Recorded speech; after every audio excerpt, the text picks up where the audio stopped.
Director Ravi Babu. Comedy and horror జోనర్స్లో movies తీసే రవిబాబు డైరెక్షన్లో వచ్చిన all movies hits and flops ఈ వీడియోలో చూద్దాం. రవిబాబు డైరెక్షన్లో వచ్చిన ఫస్ట్ డెబ్యూట్ మూవీ 2002లో రిలీజ్ అయిన అల్లరి. ఈ మూవీ సూపర్ హిట్ అయింది. సెకండ్ మూవీ 2003లో రిలీజ్ అయిన అమ్మాయిలు అబ్బాయిలు. ఈ మూవీ సూపర్ హిట్ అయింది. థర్డ్ మూవీ తరుణ్ హీరోగా అత్తి అగర్వాల్ హీరోయిన్ గా నటించిన సోగ్గాడు. ఈ మూవీ ఫ్లాప్ అయింది. రవిబాబు డైరెక్షన్ వచ్చిన ఫోర్త్ మూవీ పార్టీ. ఈ మూవీ ఫ్లాప్ అయింది. ఫిఫ్త్ మూవీ 2007లో రిలీజ్ అయిన అనసూయ. సస్పెన్స్ క్రైమ్ థ్రిల్లర్ గా తెరకెక్కిన ఈ మూవీ బాక్సాఫీస్ వద్ద సూపర్ హిట్ గా నిలిచింది. రవిబాబు డైరెక్షన్ లో వచ్చిన సిక్స్త్ మూవీ 2008లో రిలీజ్ అయిన నచ్చావులే. ఈ మూవీ సూపర్ హిట్ అయింది. Seventh movie Amaravati. ఈ మూవీ హిట్ అయింది. ఎయిత్ మూవీ మనసారా. ఈ మూవీ హిట్ అయింది. రవిబాబు డైరెక్షన్ వచ్చిన నైన్త్ మూవీ 2011లో రిలీజ్ అయిన నువ్విలా.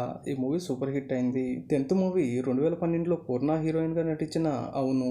ఈ మూవీ సూపర్ హిట్ అయింది.